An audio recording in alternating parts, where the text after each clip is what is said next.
Back my YouTube channel PCS online classes. सबसे पहले आप सभी को जोहार, नमस्कार। हमने अपने पिछले वीडियो में शासन व्यवस्था के बारे में जिक्र किया। वहां पे है से पहला हम लोग मुंडा शासन व्यवस्था के बारे में पढ़े, उरांव जो पढ़ा पंचायत शासन व्यवस्था था उसके बारे में पढ़े, नागवंशी शासन व्यवस्था के बारे में पढ़े। दोस्तों हमने वहां पे जितनी भी शासन व्यवस्था है उसके बारे में जिक्र किया। अब जो हमारा अगला टॉपिक है वो है मुंडा मानकी शासन व्यवस्था। मुंडा मानकी शासन व्यवस्था, मुंडा मानकी शासन व्यवस्था को हम लोग दूसरा नाम से जान सकते हैं क्या? हो जनजाति। जो हो जनजाति की शासन व्यवस्था है उसे दो नामों से जाना जाता है। तो इसमें है आपको दोनों तरीके से याद रखना पड़ेगा, मुंडा मानकी शासन व्यवस्था और हो जनजाति की शासन व्यवस्था। तो ये दोनों को लेकर कंफ्यूज नहीं होना है। मुंडा मान की शासन व्यवस्था और हो जनजाति को जो शासन व्यवस्था है दोनों एक समान है। अब इसको डिटेल से पढ़ने से पहले इसकी कुछ एक संक्षिप्त परिचय है, उसके बारे में पढ़ेंगे। मुंडा जनजाति झारखंड में जनसंख्या की दृष्टि से कितनी बड़ी जनजाति है? चौथी। पहला कौन है? जो हो जनजाति है वो जनसंख्या की दृष्टि से चौथी सबसे बड़ी जनजाति है। पहला कौन है? संथाल, दूसरा उरांव, तीसरा मुंडा और चौथा हो जनजाति चौथा नंबर पे आता है। मुंडा जो मानकी शासन व्यवस्था जो है उसे विलिंगसन रूल के नाम से जाना जाता है। विलिंगसन रूल से क्यों जाना जाता है? क्योंकि विलिंगसन जो एक थॉमस विलिंगसन इनका नाम है, पूरा नाम, ये उस समय कोल्हान के कमिश्नर हुआ करते थे और मुंडा मानकी शासन व्यवस्था को एक स्वरूप देने में इनकी सबसे बड़ी भूमिका थी। तो ये पूछा जा सकता है कि मुंडा मानकी शासन व्यवस्था को है से किसने है से अनुमोदित किया गया था? पूछा इससे जा सकता है। और सबसे इंटरेस्टिंग बात यह है कि क्वेश्चन इससे पूछा गया है 2016 का जो पीटी का जो प्रारंभिक परीक्षा है उसमें पूछा गया। क्वेश्चन क्या था? मुंडा मानकी व्यवस्था को किस अंग्रेज पदाधिकारी ने मंजूरी दिया था? तो किस अंग्रेज पदाधिकारी ने मंजूरी दिया था? थॉमस विलिंगसन। ओके, तो इस तरह से जितने भी मुंडा मानकी शासन व्यवस्था से जितने भी पदाधिकारी संबंधित हैं, चाहे वो अंग्रेज पदाधिकारी हो चाहे इसका जो शासन व्यवस्था से संबंधित पदाधिकारी हो, वो है से सारा क्वेश्चन इससे पूछा जा सकता है। आप पीटी का क्वेश्चन देख सकते हैं, क्वेश्चन किस प्रकार से पूछा है। तो ये है से तैयारी का तरीका होना चाहिए और ये एक राइट अप्रोच होना चाहिए। आगे जो हो जनजाति है, हो जनजाति को हम लोग कोल जनजाति के नाम से भी जानते हैं। ठीक है, हो जनजाति को किस जनजाति के नाम से भी जानते हैं? कोल जनजाति के नाम से जानते हैं। इनका जो मुख्य निवास स्थल है जो कोल्हान का जो क्षेत्र है, हम लोग अभी इतिहास जो झारखंड का जो राजनीतिक विभाग है, जो राजनीतिक बंटवारा है, तो अगर मैप में देखें तो कोल्हान किस क्षेत्र को कहा जाता है? आज का जो पूर्वी सिंहभूम है, आज का जो सरायकेला खरसावां है और आज का जो पश्चिमी सिंहभूम है, ये सारे इलाकों को कोल्हान क्षेत्र के नाम से जाना जाता है। और हम लोग का एक परमंडल भी है, कोल्हान परमंडल। तो ये सारा एरिया ये है सिर्फ कोल्हान क्षेत्र में आता है। और ये जो मुंडा मानकी शासन व्यवस्था है जो हो जनजाति से संबंधित है, हो जनजाति का जो मुख्य निवास स्थल है वो कहाँ पे है? कोल्हान क्षेत्र में है। ओके, चलिए आगे हम लोग चलते हैं। अब यहाँ पे मुंडा मानकी शासन व्यवस्था में जितने भी पदाधिकारी होते थे, जितना भी पोस्ट होता था, हमने अपने पिछले वीडियो में जितना भी शासन व्यवस्था के बारे में पढ़ा, वहां पे बहुत सारे जो पोस्ट थे, जो पोर्टफोलियो था, वहां पे किस व्यक्ति का क्या काम होता था हम लोग पढ़े। तो इस प्रकार से इस मुंडा मानकी शासन व्यवस्था में भी कुछ एक सर्टेन पोर्टफोलियो होती है, वहां पे कुछ सर्टेन पद होता है। अब उस पद को कौन कौन सा व्यक्ति निर्वहन करते हैं, अपना दायित्व को पूरा करते हैं, उसके बारे में पढ़ेंगे। पहला है से मुंडा। मुंडा कौन होते हैं? मुंडा गांव का प्रधान होते हैं। अब जैसे आप लोग यहाँ पे देखिएगा, यहाँ पे एक टर्म आ रहा है मुंडा का। जब मुंडा शासन व्यवस्था हम लोग पढ़ रहे थे वहां पे भी इस बात का जिक्र हुआ था कि गांव का प्रधान कौन होता है, मुंडा, जहां पे उसे हम हाथू मुंडा के भी नाम से जानते हैं ना। तो अब यहाँ पे पूछेगा कि यहाँ पे भी मुंडा है, वहां पे भी मुंडा है, तो हम चीजों को याद कैसे करेंगे। ओके, हम चीजों को याद करेंगे कैसे, जब बहुत सारा कंटेंट एक साथ आ जाता है तो कंफ्यूजन होना स्टार्ट हो जाता है। तो इस तरह के जितने भी प्रश्न है या कंफ्यूजन है, तो इस तरह का वो क्वेश्चन का डिमांड क्या है, ठीक है। अगर वो हो जनजाति से संबंधित क्वेश्चन पूछा है तो ऑप्शन के अकॉर्डिंग हम लोग ऐसे जो राइट ऑप्शन होगा उसे हम लोग चूज करेंगे। ओके, तो ये डिपेंड करेगा क्वेश्चन पे, और वहां का जो एमसीक्यू जो है, एमसीक्यू जो दिया हुआ है उस पे वो डिपेंड करेगा। ये जो मुंडा है, मुंडा क्या होता है, गांव का प्रधान होता है। इससे पहले हम लोगों ने जितनी भी जनजातियां पढ़ी वहां पे भी मुंडा गांव का प्रधान हुआ करता था। तो इन चीजों का ऐसा हमें ध्यान में रखना। कभी पूछा जा सकता है कि निम्न में से मुंडा है वो निम्न किस जनजाति से संबंधित है, कभी ए दे दिया मुंडा, उसके बाद कभी दे दिया बी हो, सी दे दिया A B, A and B दोनों, और डी दे दिया नन ऑफ दीज, क्या होगा। तो अब यहाँ पे इस तरह का जितना भी प्रश्न है, तो अब जब आप डिटेल से चीजों को पढ़ेंगे और डिटेल से वहां पे सारी बातें पढ़ेंगे, तब इस तरह के क्वेश्चन को आप ऐसे बना पाइएगा।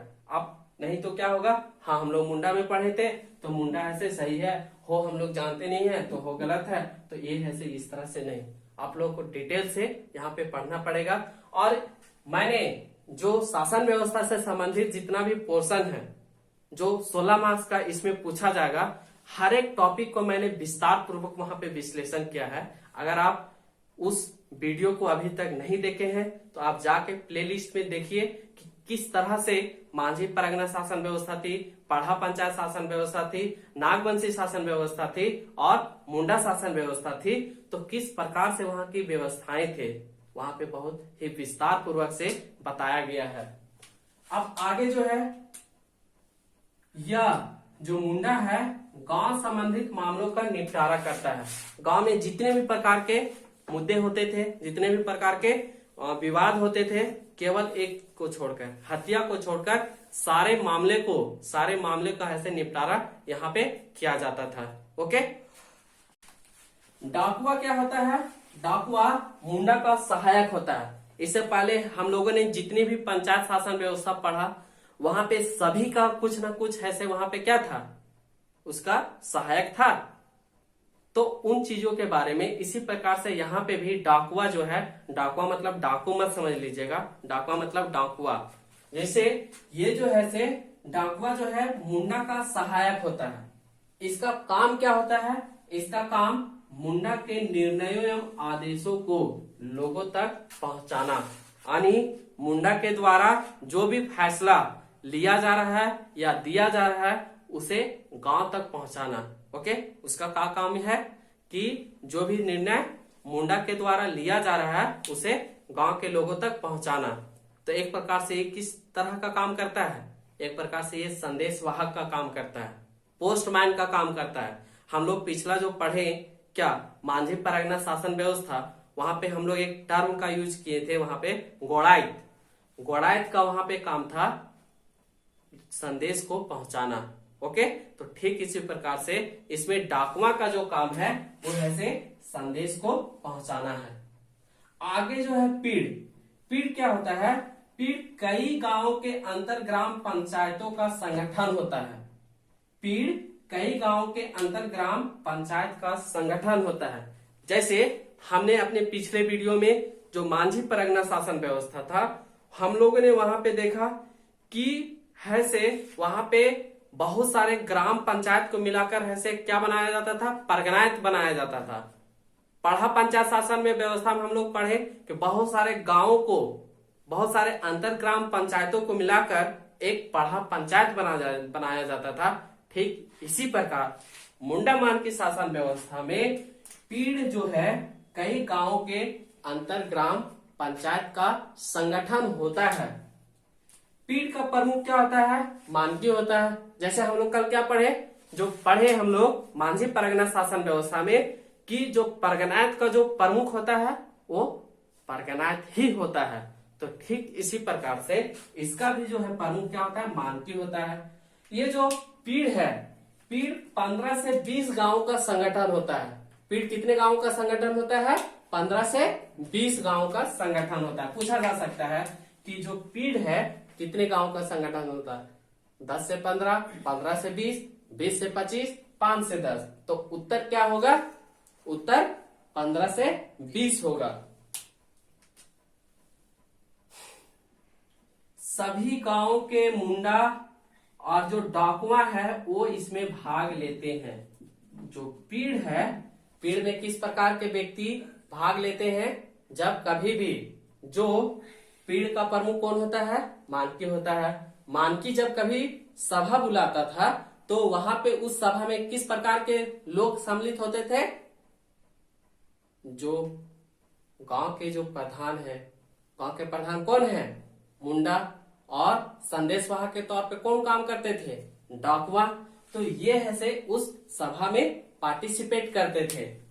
अब आगे क्या है कि जो अब ये ग्राम पंचायत में परिवार के मुखिया सम्मिलित होते थे। मतलब जो गांव का जो लोग, जो अगर किसी परिवार का जो मुखिया है, परिवार का मुखिया कौन होते हैं, मेल होते हैं, पुरुष होते हैं, पुरुष होते हैं ना।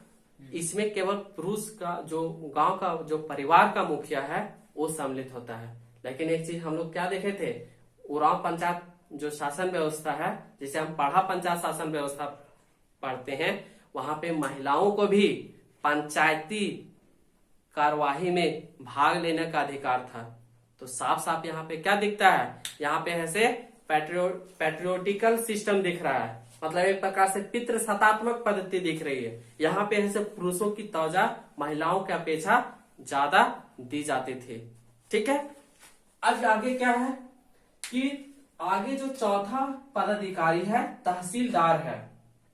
तहसीलदार जब आप लोग सुनते हैं तो इसका तुरंत माइंड में क्लिक कर जाता है। तहसीलदार मतलब कि जो राजस्व कलेक्ट करता है, जो राजस्व कलेक्ट करता है उसे तहसीलदार कहते हैं। ओके, लगान वसूलने का अधिकार, इसे क्या था, तहसीलदार को लगान वसूलने का अधिकार। आप लोग बस याद रखिए तहसीलदार क्या है, तहसीलदार गांव का राजस्व अधिकारी होता है, लगान वसूलने का अधिकार होता है।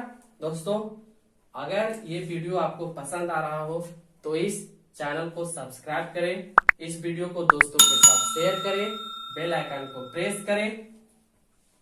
इससे हमें और भी आगे इससे संबंधित वीडियो बनाने के लिए मोटिवेशन मिलता है। अब आगे हम लोग चलते हैं। पांचवा जो अधिकारी है दीवरी। दीवरी कौन होते हैं, दीवरी गांव का धार्मिक प्रधान होता है। गांव में जितने भी धार्मिक अनुष्ठान का कार्य है, जितने भी पूजा पाठ का कार्य है, सारा काम कौन करता है, दीवरी। पूछा जा सकता है कि मुंडा मान की शासन व्यवस्था में दीवरी कौन होता था। ठीक है, क्या वो गांव का प्रधान होता था या वो धार्मिक प्रधान होता था कि पीड़ का प्रमुख होता था, इनमें से कोई नहीं।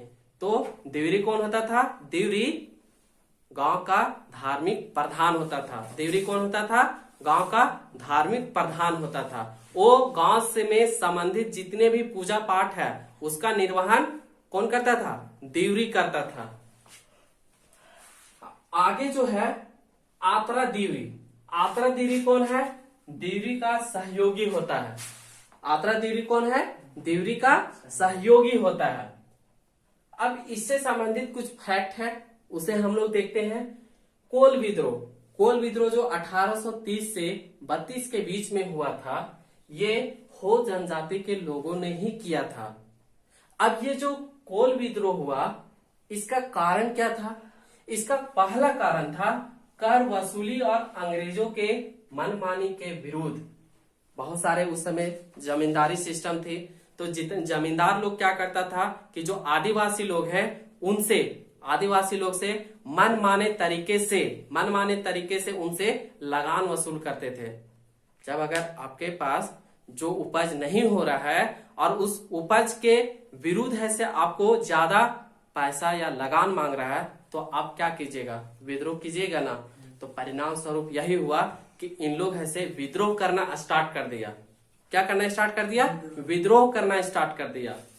और फलस्वरूप उस समय जो कमिश्नर थे उनका नाम था थॉमस विलिंगसन। उनका नाम क्या था, थॉमस विलिंगसन। ये जो थॉमस विलिंगसन थे एक समझौता किए और बोले कि इस रेगुलेशन के तहत हम लोग क्या करते हैं, एक समझौता करते हैं। और इससे सवाल पूछा गया था 2016 का जो प्रारंभिक परीक्षा है पीटी में, उससे ये क्वेश्चन पूछा गया। 16 के प्रारंभिक परीक्षा में क्वेश्चन पूछा गया था कि मुंडा मानकी शासन व्यवस्था को मंजूरी किस अंग्रेज पदाधिकारी ने दी थी, तो उत्तर क्या होगा, थॉमस विलिंगसन। थॉमस विलिंगसन एक अंग्रेज पदाधिकारी थे। उस समय ये कोल्हान के कमिश्नर हुआ करते थे। कोल विद्रोह के बाद एक समझौता हुआ और उसी समझौते को हम लोग विलिंगसन रूल के नाम से जानते हैं। विलिंगसन रूल के नाम से इसलिए जानते हैं क्योंकि इस कमिश्नर मतलब थॉमस विलिंगसन ने इस समझौते को एक सफल रूप देने के लिए इनकी बहुत बड़ी भूमिका थी। किनकी, थॉमस विलिंगसन। थॉमस विलिंगसन 1837 ईस्वी में कोल्हान के कमिश्नर बने। ओके, कितने ईस्वी में कोल्हान के कमिश्नर बने, 1837 ईस्वी में। सभी मुंडा को राजा घोषित कर दिया।